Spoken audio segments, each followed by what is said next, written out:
Hi, I'm Cody Sipe, and this is Dan Ritchie, and we're going to take you through a level 1 workout today. The equipment you need for today is resistance tubing, a chair, a sturdy chair like a dining room chair would be the best, and then a set of stairs or some other step if you have that lying around as well. So we're going to start today with the chair stand. So Dan, go ahead and have a seat. You want to sit up in your chair so that you're not all the way on the back. You're actually leaning forward slightly, so scoot yourself forward away from the back. Feet about shoulder width apart. Cross your arms over your chest and sit up tall. So this is going to be our start position for the chair stand. So we're going to do 15 repetitions. Let me show you one first. Dan is going to stand all the way up, full upright posture, and then right back down again. Okay? So if you need to, if this is too difficult for you to do, then you can go ahead and place your hands on your thighs and push up. Or if you have sides to your chairs, you can push up on the chair as well and give you a little bit of help. But you would like to do as many repetitions as you can with no arms whatsoever. Okay, this is what we're going for today. Feeling okay? Notice he's standing all the way up, sitting all the way down, transferring his weight. Good, steady repetitions here. Okay, that looked good. We're going to immediately go to a tandem walk. Tandem walk. So Dan is going to step one foot directly in front of the others as if he's taking baby steps. Okay, your heel and toe don't actually have to touch, but you want to get one foot directly in front of the other. Again, if this is a little bit too difficult for you, you can do a semi-tandem walk in which one foot would go in front of the other but not directly. It would still be out to the side a little bit, and this is a little bit easier for you. Dan's showing that now, and this is working on balance. Okay, we're going to go into a standing shoulder press. So give Dan the tubing here. What he's going to do is he's going to step on the tubing with both feet. Try to make sure that the tubing is equal distant on both sides, okay, so it's balanced. Notice how his feet are close together. If you need a little bit more balance help, you can spread those out a little bit. We're doing 15 repetitions again. Good upright posture, okay.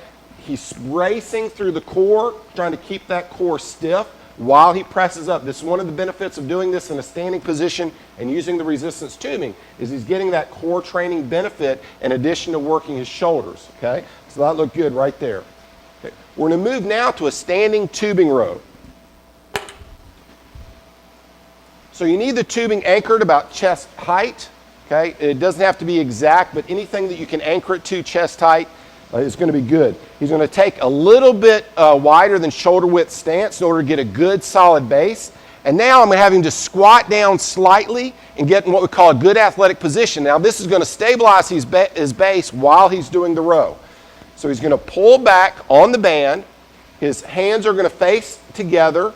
His thumbs are going to face to the ceiling. It's a neutral grip position. And as he pulls back, his elbows are going to track very close to his body. So you want to try to mimic that as closely as possible. If I were to put my hand on your back while you do this, I should feel your shoulder blades really squeezing together.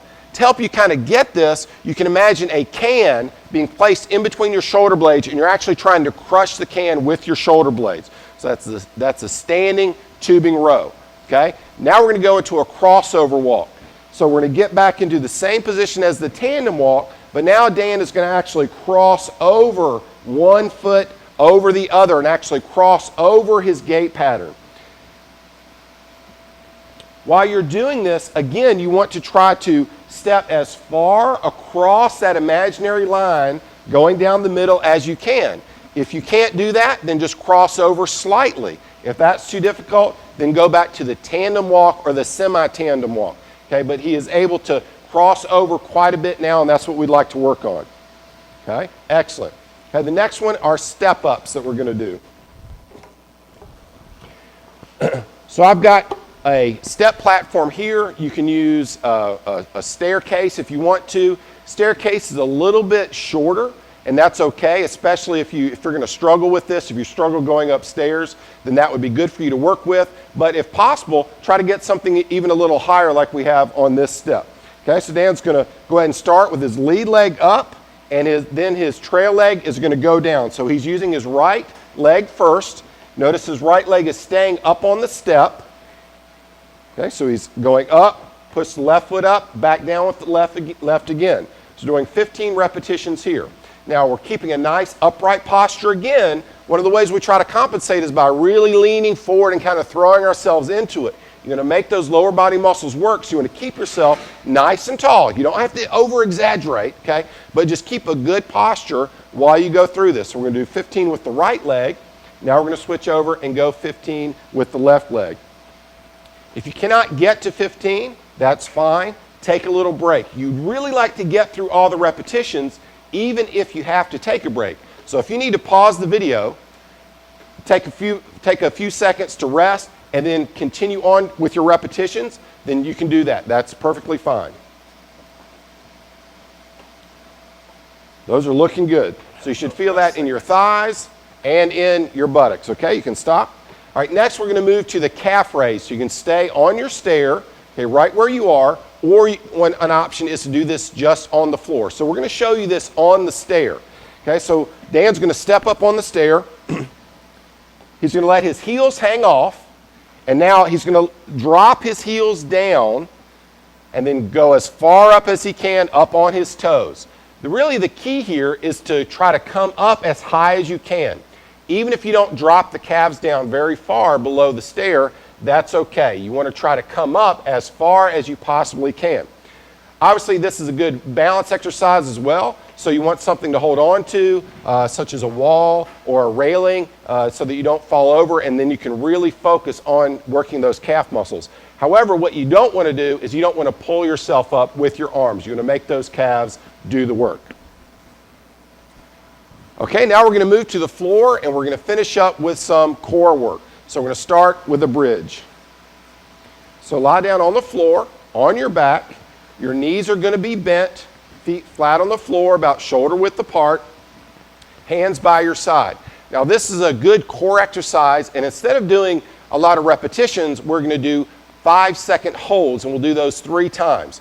So to start with, you're going to push your hips and your pelvis up to the ceiling, and we're going to hold for 5, 4, 3, 2, 1, and back down. Rest for a couple seconds, and back up again. You're driving your heels into the floor.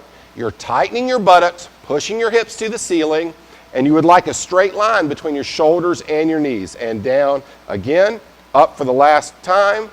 5, 4, 3, 2, 1, and relax. Remember to continue to breathe while you do that. A lot of people have a tendency to hold their breath. Okay, well, you want to make sure that you continue to breathe. And as you work on those core muscles and they get stronger and develop more endurance, you will be able to breathe a lot easier while you do that.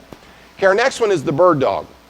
So you want to get on your hands and your knees. It's called the quadruped position. Okay, look down at the floor so that you can keep your spine in a good neutral position. Now from this position here, we're also going to do 5-second holds. And so we're going to start with right arm off the ground. So take your right arm, just to extend it in front of you, and try to keep everything else throughout your trunk in the exact same position. So you don't want to twist and pull away. Okay, left arm now. Okay, so he's keeping a nice solid position, shoulders through the spine, into the hips, and this is really the purpose of this exercise, is to promote stability so you don't move. Now we're going to move to the legs. A little bit more difficult because your legs obviously weigh more and they're longer, so it's going to be more resistant. You just want to drive your heel back to the wall, keep your legs straight. Again, don't rotate through the hips or the pelvis, so you don't want to open up like Dan just showed us, okay? You're keeping that nice and solid. Down, let's switch legs. Good. Continue to keep your spine in a good neutral position. Okay, don't try to arch your back. Try to keep everything solid. We're going to go through those one more time. Right arm first. If you can't hold for 5 seconds, that's fine. Again, you want to work up and try to build up that time as much as you possibly can. Okay? And as you advance throughout this program, you're going to have holds that go longer and longer to promote that stability throughout the trunk and throughout the core. So Dan is doing a good job continuing to breathe, holding that position solid. You'll find that when you start doing these, you're going to be a little bit wobbly and you're going to be moving a little bit, and that's okay. You're going to work on that. You're going to build more endurance in those muscles as you go. And relax. Okay, well, that's our workout for today. Thank you so much for participating. Remember that as you go through the program, you always want to follow up each of these workouts with your functional flexibility program. This is a key component that you don't want to miss out on. So until then, we'll see you next time.